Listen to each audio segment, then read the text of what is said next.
തിരുവനന്തപുരം മുതലപ്പൊഴിയിൽ സംഘർഷത്തെ തുടർന്ന് നിർത്തിവെച്ച ഡ്രഡ്ജിംഗ് ഇന്ന് പുനരാരംഭിക്കും. ഇന്നലെ ജില്ലാ കളക്ടറുടെ അധ്യക്ഷതയിൽ ചേർന്ന യോഗത്തിലാണ് ഇക്കാര്യത്തിൽ അന്തിമ തീരുമാനമായത്. ജോലികൾക്ക് തടസ്സമുണ്ടാകില്ല എന്ന് സമരസമിതി ഉറപ്പു നൽകിയിട്ടുണ്ട്. സാങ്കേതിക തകരാറുണ്ടെങ്കിലും ചന്ദ്രഗിരി ഡ്രഡ്ജറും ജോലികൾക്കായി ഉപയോഗിക്കും. നിലവിൽ 4 മണിക്കൂർ മാത്രമേ ചന്ദ്രഗിരി തുടർച്ചയായി പ്രവർത്തിപ്പിക്കാൻ കഴിയൂ. ഇതുകൂടാതെ ഒരു ഡ്രഡ്ജറുണ്ട്, ഒപ്പം 2 എക്സ്കവേറ്ററുകളും മണൽ നീക്കത്തിന് ഉപയോഗിക്കും. സലിം മാലിക്കാണ് വിവരങ്ങളുമായി ചേരുന്നത്. Salim, good morning again. അപ്പോൾ ചന്ദ്രഗിരി ഡ്രഡ്ജർ 4 മണിക്കൂർ പ്രവർത്തിക്കുമെന്നുള്ളത് ആശ്വാസകരമായ ഒരു വാർത്ത തന്നെയാണ്. പക്ഷേ എന്നാലും ഇതിൻ്റെ ഈ മണൽ നീക്കത്തിൻ്റെ ഒരു വേഗത അത് എത്രത്തോളം ഉണ്ടെന്നാണ് മനസ്സിലാക്കാൻ സാധിക്കുന്നത്. ഇന്നലെ ഇപ്പോൾ ചർച്ച നടത്തിയപ്പോൾ പ്രതിഷേധിക്കില്ല, പിന്നെ പ്രശ്നങ്ങളൊന്നും ഉണ്ടാക്കില്ല എന്ന് അവർ തന്നെ, മത്സ്യത്തൊഴിലാളികൾ തന്നെ ഉറപ്പ് നൽകിയിട്ടുണ്ട്. ഇനി ഇത് ഏത് രീതിയിൽ പുരോഗമിക്കുമെന്നുള്ളതാണ് കണ്ടറിയേണ്ടത്.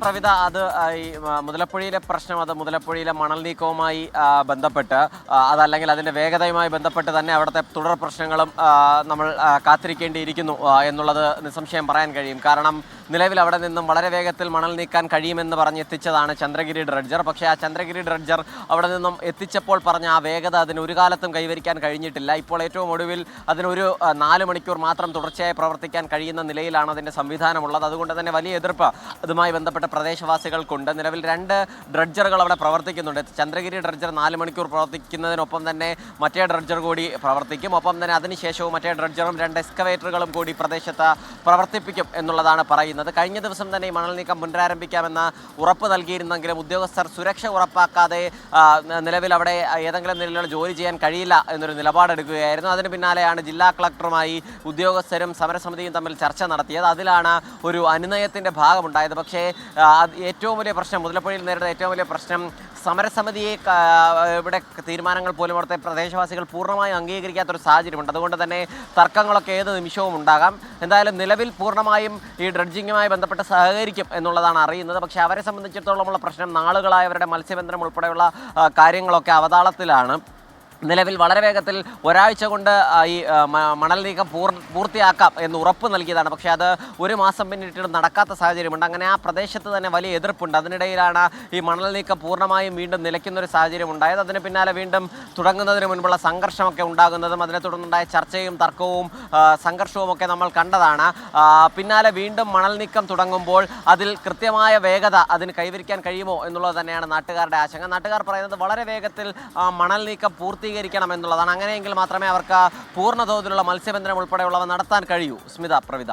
സലീം, അത് തന്നെയാണ് ഈ അന്നന്നത്തെ ജീവിതത്തിന്റെ, അതായത് ദൈനംദിന പ്രശ്നങ്ങൾ, അതുപോലെ വിശപ്പ്, അതിനു മുന്നിൽ ഈ വകുപ്പും ന്യായവും ഒന്നും വില പോയില്ലെന്ന് പണ്ടുള്ളവർ പറയും. അതാണ് അവിടെ സംഭവിക്കുന്നത് ശരിക്കും പറഞ്ഞാൽ. അപ്പോൾ ആ രീതിയിൽ ഇപ്പോൾ സമരസമിതി പറയുന്നു പ്രശ്നങ്ങൾ ഉണ്ടാക്കില്ല, തടസ്സമുണ്ടാക്കില്ല എന്ന് പറയുമ്പോഴും ജനങ്ങൾ, അവിടെയുള്ള കഷ്ടപ്പെടുന്ന ജനങ്ങൾ, അവരൊരു പക്ഷേ ചെറിയ പ്രതിഷേധമൊക്കെ ഉണ്ടാക്കിയേക്കാം. അപ്പോൾ ആ രീതിയിൽ ഇന്നും അതൊരു സാധ്യതയാണ് അല്ലേ, ശ്രദ്ധിക്കേണ്ട കാര്യമാണത്. ഉറപ്പായും അതെ. അതായത് ഈ പ്രദേശത്ത് ഉള്ള ഏറ്റവും പ്രധാനപ്പെട്ട പ്രശ്നം, ഇത് 2 വാദങ്ങളാണുള്ളത്. അതിലൊന്ന്, ഈ അധികൃതർ പറയുന്നത്, ഈ ഉദ്യോഗസ്ഥർ പറയുന്നത്, അവർ ഉദ്യോഗസ്ഥരാണ്, അവർക്കും ഇതിൽ ചെയ്യുന്നതിലൊരു പരിമിതിയുണ്ട്. ഈ പലപ്പോഴും അവിടുത്തെ സമരസമിതി വാക്ക് നൽകുകയും അതിന് വിപരീതമായി അവിടുത്തെ നാട്ടുകാർ പ്രവർത്തിക്കുകയും ചെയ്യുന്നു എന്നുള്ളതാണ് ഉദ്യോഗസ്ഥർ, ഈ ഹാർബർ എഞ്ചിനീയറിംഗ് വകുപ്പ് ഉദ്യോഗസ്ഥരൊക്കെ പറയുന്നത്. അവർ തങ്ങൾക്ക് നേരെ ആക്രോശിച്ച് വരുന്നു എന്നുള്ളതൊക്കെയാണ് പറയുന്നത്. പക്ഷേ അവർക്ക് ചെയ്യുന്നതിനൊരു പരിമിതിയുണ്ട്. കാരണം അവർ വെറും ഉദ്യോഗസ്ഥർ മാത്രമാണ്. അവർ അവരുടെ പരമാവധി ചെയ്യുന്നുണ്ട്. അതിനിടയിലും ഒരു കാര്യവുമില്ലാതെ തങ്ങൾക്ക് നേരെ അക്രമം ഉൾപ്പെടെ നടത്താൻ വരുന്നു എന്നുള്ളതാണ് ഉദ്യോഗസ്ഥരുടെ പരാതി.